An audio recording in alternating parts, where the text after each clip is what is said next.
What if empowerment isn't about pretending everything's fine, but about remembering that you still have the ability to choose your response?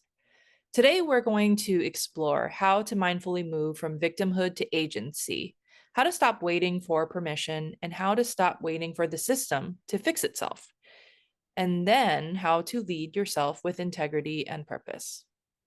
Ultimately, no one is coming to save us. We have to save ourselves. Change begins with us. Thanks for joining us today at the Healing Medicine Podcast. Who are you listening to? I am Dr. Jessie Mahoney, and my co-host is Dr. Ni-Cheng Liang. We are two board-certified physicians who bring decades of experience to the conversation about wellness. If you crave more ease and aspire to rediscover your love for medicine and life, one mindful step at a time, you are in the right place. We hope you'll love today's episode, and if so, please share it. A reminder that nothing in our podcast is medical advice.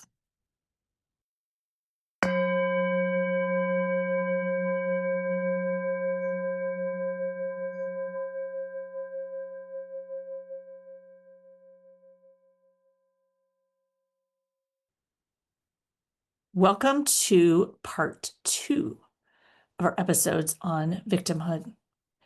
Today is From Powerless to Purposeful, Reclaiming Choice and Agency in Medicine. We hope to help you shift today from awareness into action and help you move from understanding victimhood to remembering your agency and acting with choice.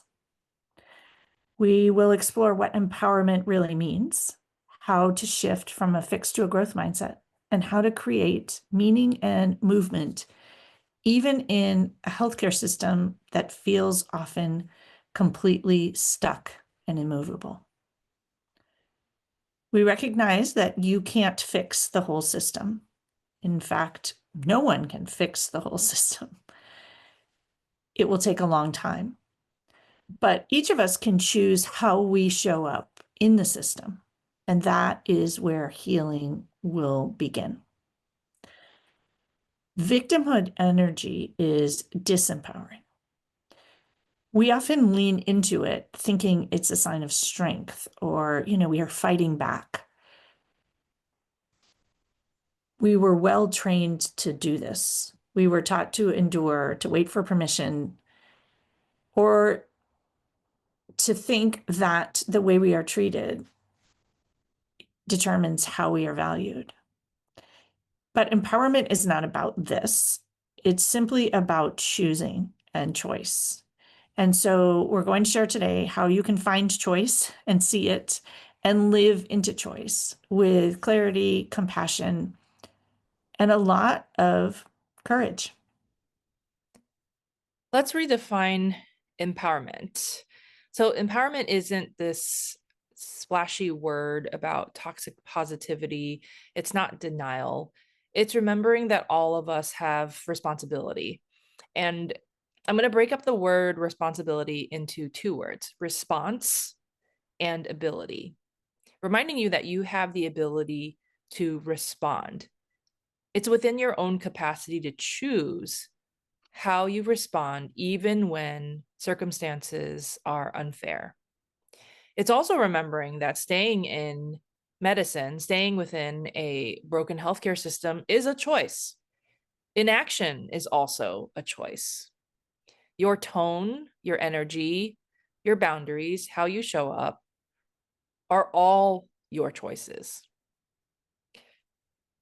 I think one of the key components in redefining our own empowerment is to make sure that we're moving from a fixed mindset to growth mindset. So a fixed mindset in this situation is within a broken healthcare system. This is just how it is.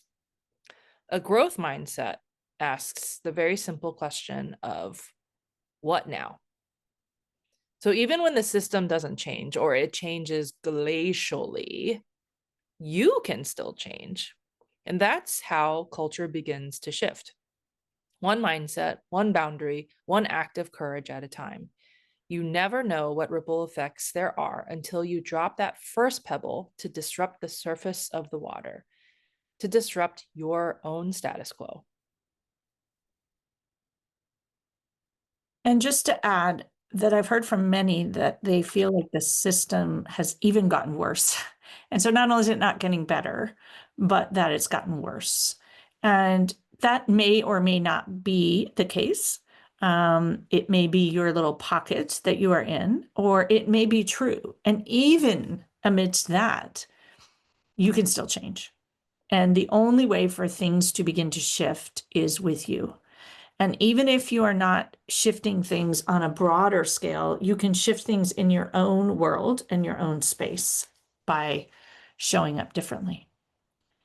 And the showing up differently we would like to offer is showing up with agency. And agency has different ways of moving forward. So, number one, agency requires awareness. It requires awareness of the way that you are thinking and the way that you are showing up and ownership of that. It requires noticing phrases like I can't, or I have to, or I need to, or they make us. And instead, we can choose. I choose to, I get to, I want to. Tiny shifts in language change your experience. So being aware of the words you use, being aware of the stories that you tell. You can tell victimhood stories, or you can tell stories that highlight where you do have choice, where you do have control, and where you do have agency.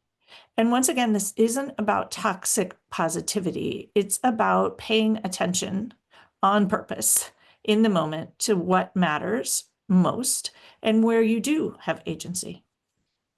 Number two is boundaries. They help you reclaim agency. And I think we often think of boundaries as rebellion or a sign of strength and using a lot of energy to say no and say what you're not going to do.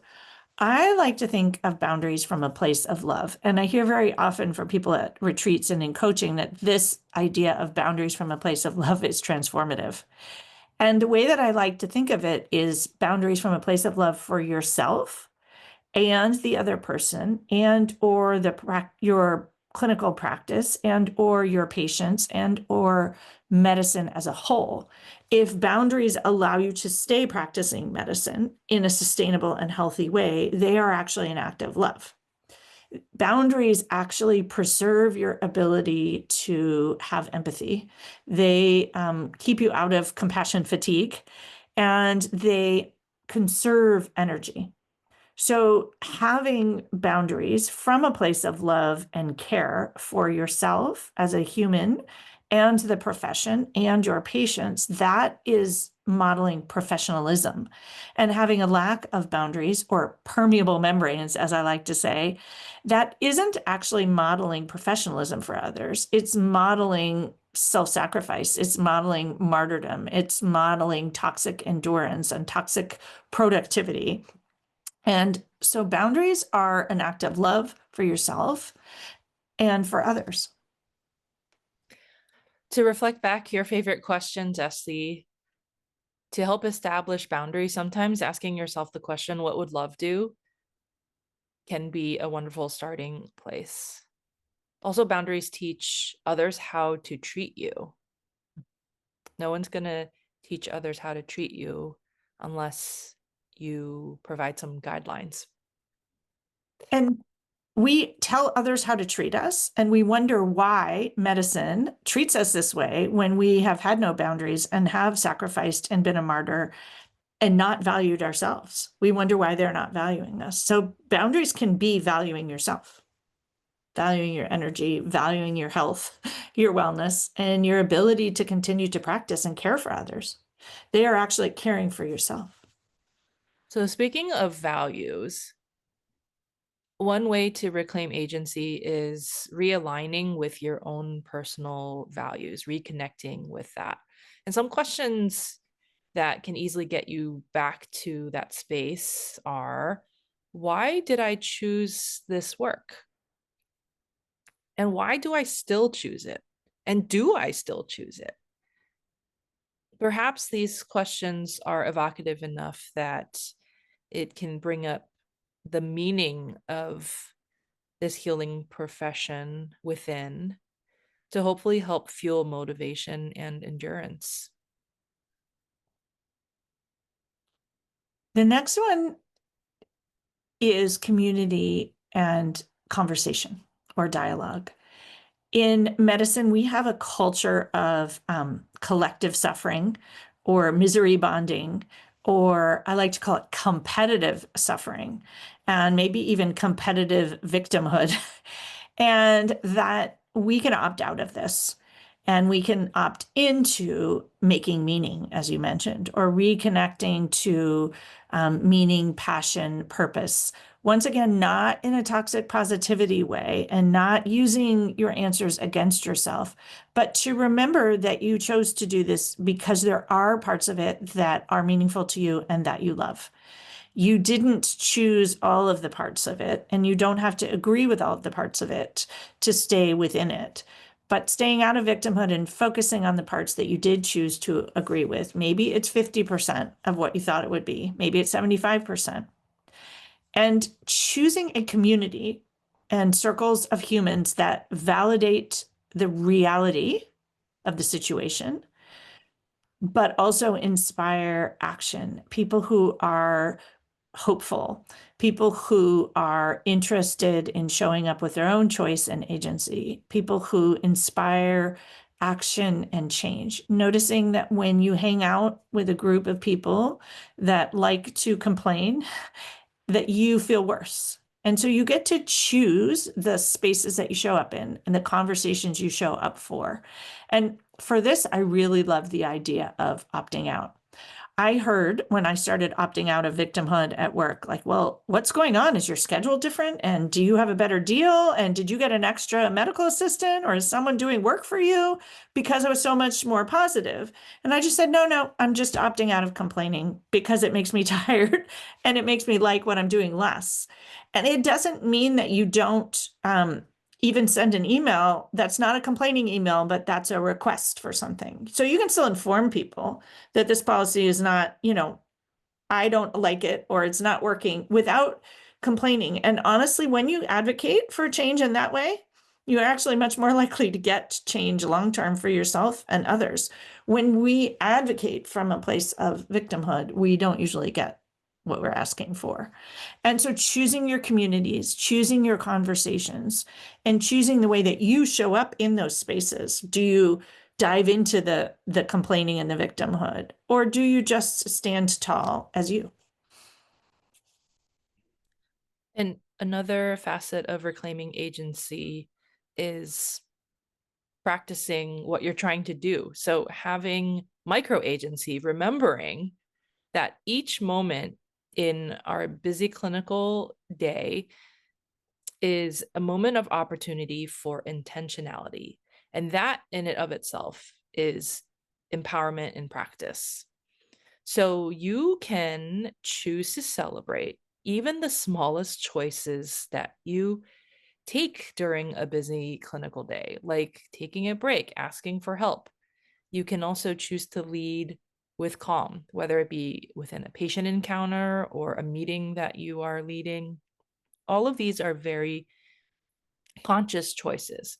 So some of the more recent ones for me in my busy clinic days are to choose to run slightly late in clinic because I chose to go to the bathroom to alleviate my very human needs.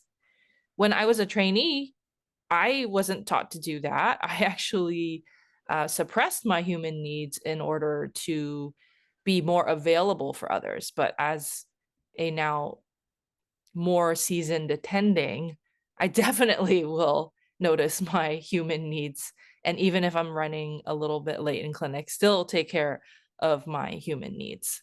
And the other thing that I've also set up these past few years has been in private practice, we have drug reps come for lunch.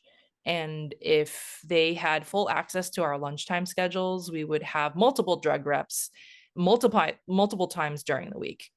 And that really takes up a lot of time because there's a lot of interface between these drug reps and time spent doing that interfacing out of our busy clinical days, time taken away from meeting our human needs. And so I have told the schedulers for these drug rep meetings that I will only meet with one drug rep once a week for lunch, and that's it. No exceptions. And if they accidentally book another meeting, then I have them cancel it, because if I've already done my share of one meeting a week, that's it. I love that. They don't just take up time, they take up energy. Yeah, absolutely. Because I notice people who step into this micro agency and take a lunch break, even if it's 10 minutes, that restores your energy. Whereas meeting with a drug rep depletes it, or going to a meeting depletes it. And so choosing the meetings you attend, that's an act of micro agency. I think actually taking the vacation that you've earned is an act of micro agency. It's actually a macro act of agency. Staying home when you're sick, that's a micro act of agency. For me, I had a very amusing act of micro agency, which was to order myself a coffee in the middle of the afternoon at Starbucks, which was 7 minutes away round trip. And I would go no matter how busy the afternoon, because walking really fast there and walking really fast back gave me energy. My sweet MA one day said, Dr. Mahoney, I can get that coffee for you. I was like, nope, you cannot. Like, and it wasn't even about the coffee. I would probably have 3 sips, right? Because I had to get back without spilling it, and then I would go see the next patient. But for me, if I ordered it, I felt a little bit guilty. So I had to work with my own brain. I wouldn't leave it there and not show up. And so it allowed me literally 7 minutes to restore my energy in the busiest part of the day.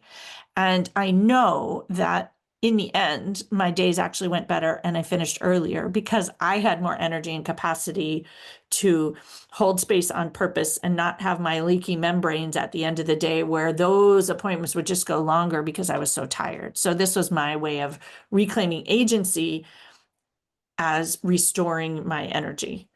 And so I encourage all of you, think about these tiny little acts. And if you want to think about them as acts of resistance, you can. To me, that depletes your energy. So it's an act of like, how can I be kind to myself? What can I do for me?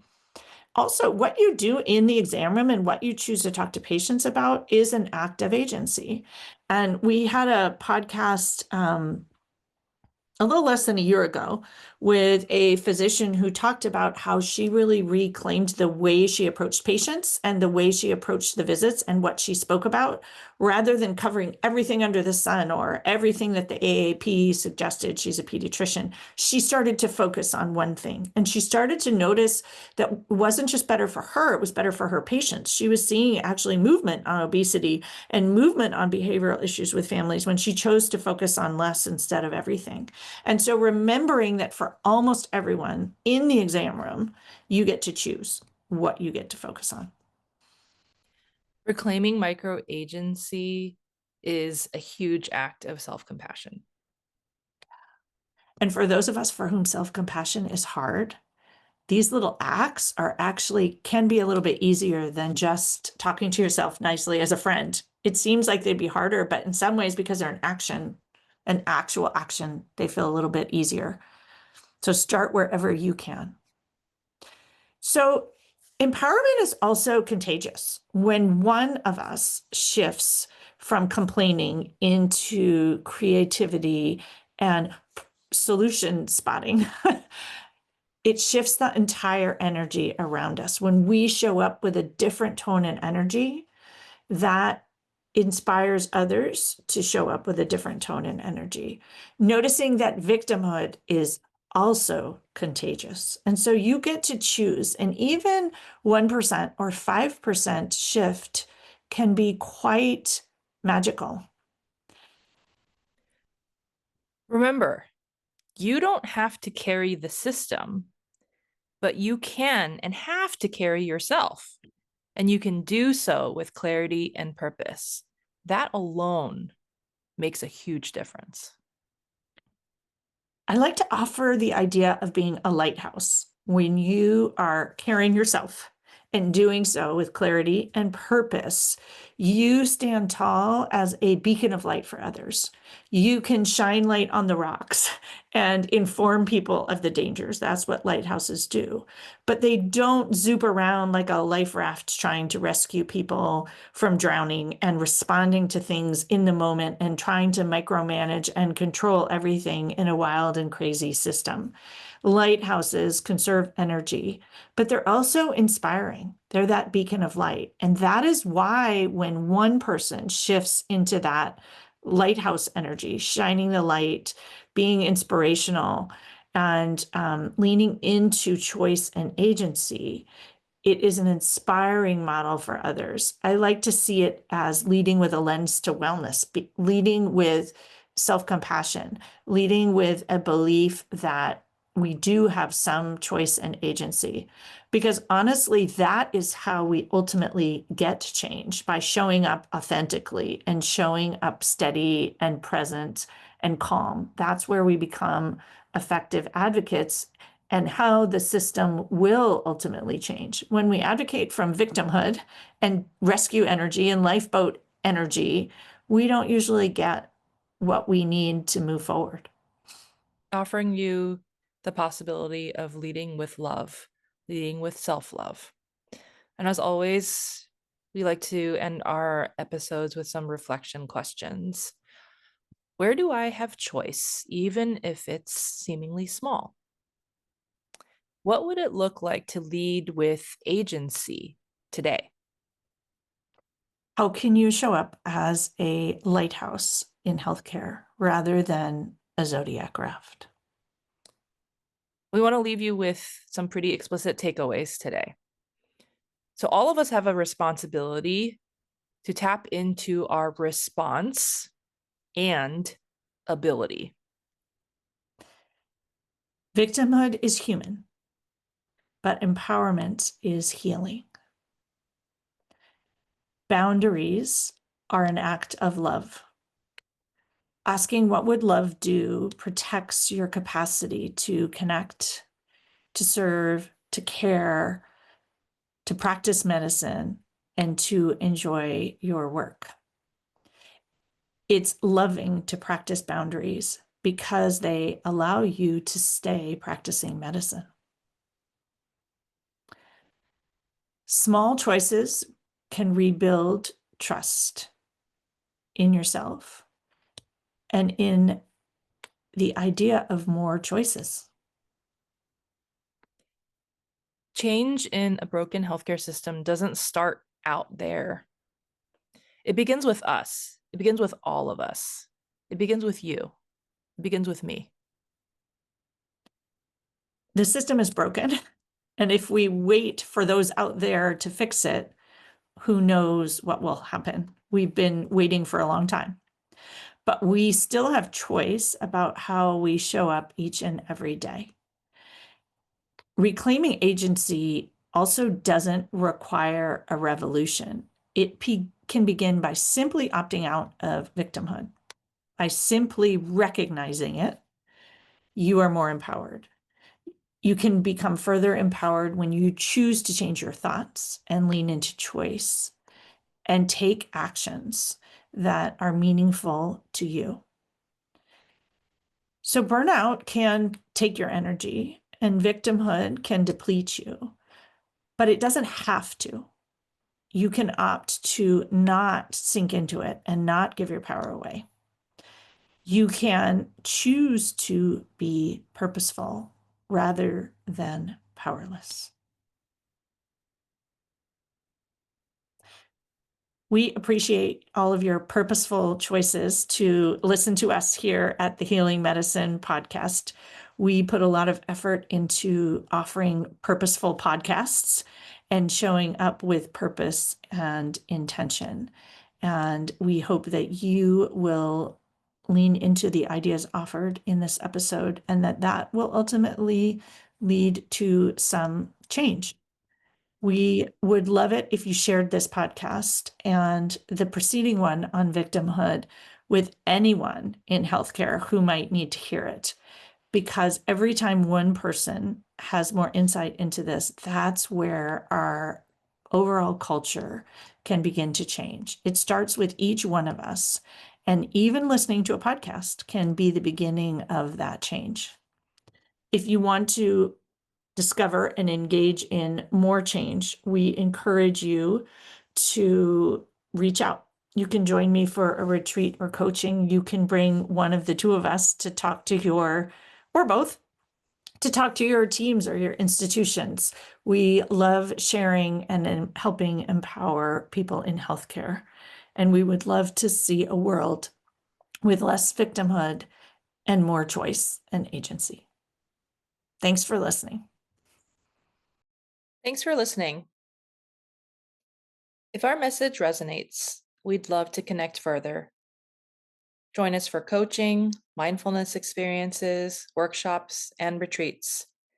Invite us to speak at your institution or conference.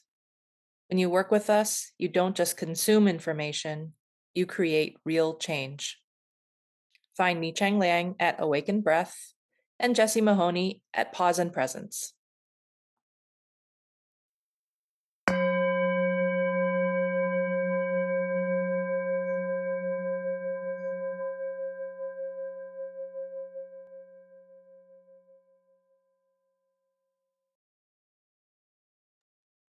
Welcome to this mindful moment offering.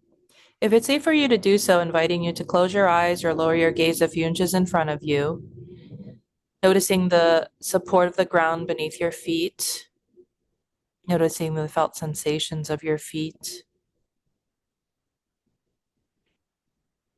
Next, inviting you to notice where your attention is right now, whether it be some thoughts, body sensations, or emotions. Where is your attention right now? And where is your attention now? Getting curious about where your attention wanders to, knowing that our brains are made to mind wander. But you can choose to pay attention to where your attention is going, whether it be thoughts, emotions, body sensations, sounds. What is capturing your attention now? Inviting you to observe where the attention goes to. It's going to be pretty dynamic.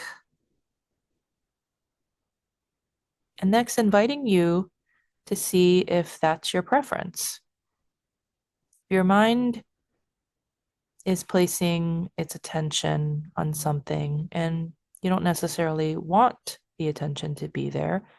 Know that you can change where your attention lies, knowing that you have agency to choose where you put your energy in becoming aware.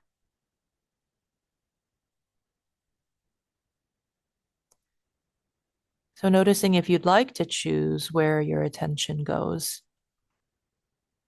and then noticing any additional mind wandering.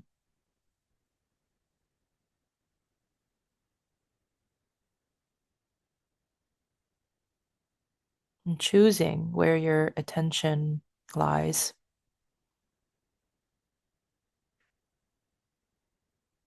And choosing again. Knowing that moment to moment, you can choose. Thanks so much for practicing with me. If you haven't already done so, inviting you to open your eyes, letting the light back in.